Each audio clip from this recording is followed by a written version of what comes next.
भारत माता की। सम्मानित मंच शू शुरू करूं मैं मारी बात, क्योंकि 1:30 बजे माने पाछो जावना बार गजेंद्र सिंह जी फरमाता कि थोड़े शब्दों में ही बात कहनी है। गजेंद्र सिंह जी शेखावत साहब हमारे अग्रज यहाँ आज पधारे हैं और एक बहुत अच्छा अवसर है। लोकतंत्र में चुनाव एक पर्व होता है और महंत प्रतापपुरी जी यहाँ से प्रत्याशी हैं पोकरण से। मैं भी साथ आया हूँ गजेंद्र सिंह जी शेखावत साहब के, और विजेताई रहाटकर ये हमारी सह प्रभारी है प्रदेश की। आप एक बार तो जोरदार ताली बजा करके विजेताई और गजेंद्र सिंह जी का स्वागत करो। हम कई दिनों से देख रहे थे कि महंत प्रतापपुरी जी का प्रभाव लगातार इस क्षेत्र में तेजी से बढ़ रहा है। बीकानेर पड़ोस में ही है, आवाजें भी आ रही थी। भारतीय जनता पार्टी ने सही निर्णय किया और महंत प्रतापपुरी जी को टिकट दिया। इसके लिए हम भारतीय जनता पार्टी का भी आभार प्रकट करते हैं, और आप इतनी बड़ी संख्या में आए इसके लिए आपका भी हम स्वागत करते हैं और अभिनंदन करते हैं। इतने महंत, इतने साधु संत मंच पे बैठे हैं, सभी को प्रणाम करता हूं। हमारे पार्टी के इतने पदाधिकारी बैठे हैं, सबको प्रणाम करता हुआ 2-3 बातें मैं कहना चाहता हूं। जैसे चुनाव लोकतंत्र में एक पर्व होता है, अपने अब दिवाली भी आने वाली, ये भी एक पर्व है। दिवाली आवे जद लक्ष्मी जी कहां पर बैठ रहे, कहां पर बैठ रहे भाई? कमल रो फूल। और की साफ सफाई भी करनी है भाई जी। दिवाली आवे जने तो थोड़ी पोकड़ नो ध्यान रखना है भाई जी, थोड़ी साफ सफाई वाला काम भी करना है, जरूरी भी है। कई तरह की चीजें हो गई पिछले 5 सालों में, इसकी साफ सफाई आवश्यक है। मैं 2 ऐसी योजनाओं का जिक्र करूंगा कि हम क्यों आपके बीच में आए। मकान बनाने की योजना, जब से देश आजाद हुआ तब से प्लानिंग कमीशन में चर्चा होते होते एक योजना आई, इंदिरा आवास। हम सब जानते हैं कि एक ग्राम पंचायत में 2 का टारगेट, 1 का टारगेट, पैसा कभी 25,000 मिलता था, बाद में धीरे धीरे करते करते 43,000 किया, 7,000 पर्यावरण के लिए रखा, लेकिन 3 किस्तों में। इसका सुधार किसने किया? इसका सुधार किया प्रधानमंत्री नरेंद्र मोदी जी ने।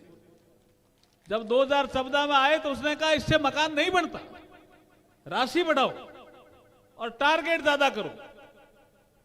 तो हर स्कीम का स्केल भी बढ़ाया, स्पीड भी बढ़ाई और भ्रष्टाचार भी खत्म किया। कैसे? टारगेट 2 या 3 होते थे इंदिरा आवास में।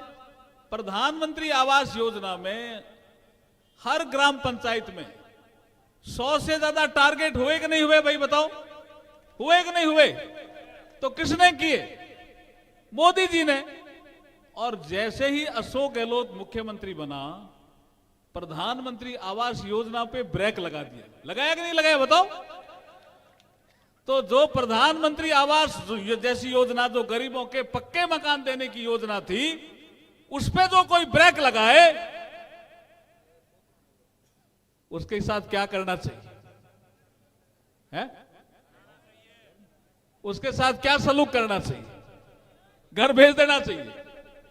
अशोक गहलोत जी कहते हैं कि मैं तो कुर्सी छोड़ना चाहता हूं, कुर्सी मुझे छोड़ नहीं रही है। अब भाई जी कुर्सी तोड़ दिया था, देखी जाए जी, हुई जा देख ला आप।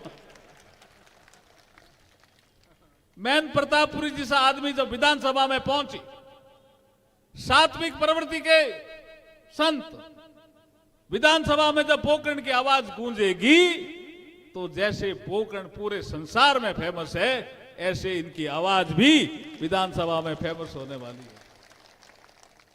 अब एक योजना का और जिक्र करता हूं।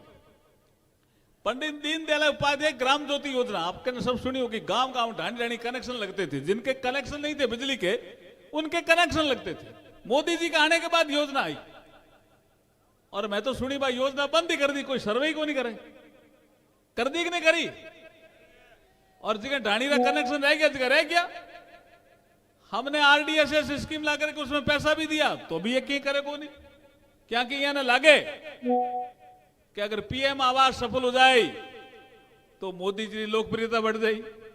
यह ना लागे कि पंडित दीनदयाल उपाध्याय ग्राम ज्योति योजना में घर घर ढाणी ढाणी कनेक्शन हो जाए तो गरीब आदमी बीजेपी रे साथे हो जाए। इसलिए अच्छी योजनाओं को या तो ब्रेक लगाते हैं या बंद करते हैं। इसलिए अब अवसर आ गया है कि कांग्रेस के ब्रेक लगा दो जबरदस्त जोरदार और घेरे भेज दो। अशोक जी भेज हो गई घेरे। शुरुआत पोकड़ू करिया भाई जी है, हैंड ब्रेक लगा दे हो गई। सिगड़ा ही लगा दिया ब्रेक जिका था खाने भाई नहीं जिते ही तरह ब्रेक वेज का लगा दिया और घेरे भेज दिया अशोक जी ने अब की बार। लेकिन अठू शुरुआत पोकड़ू करनी पड़ती भाई जी। करो कहीं थे शुरुआत करो नहीं पोकड़ू।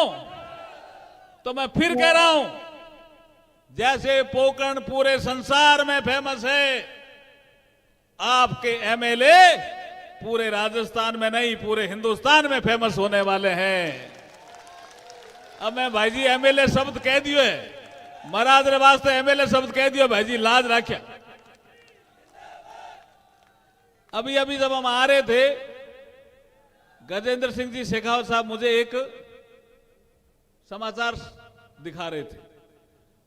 कांग्रेस शासन के एक बड़े नेता, अनुसूचित जाति के नेता खिलाड़ी लाल बैरवा, राजस्थान अनुसूचित जाति आयोग के अध्यक्ष, उन्होंने एक इस्तीफा दिया और इस्तीफे में खड़गे साहब को लिखा कि खाली कांग्रेस अनुसूचित जाति के लोगों के वोट लेती है और जब उनके अधिकार देने की बात आती है तो नकार देती है। जब वो खिलाड़ी लाल बैरवा भी ऐसे बोल रहे हैं जो कांग्रेस में अभी थे, अब आगे क्या होगा? वो कह रहे हैं, अपने को चेता रहे हैं कि कांग्रेस पार्टी छलावा करती है, किसानों के लिए भी झूठे वादे करके सत्ता में आ गई।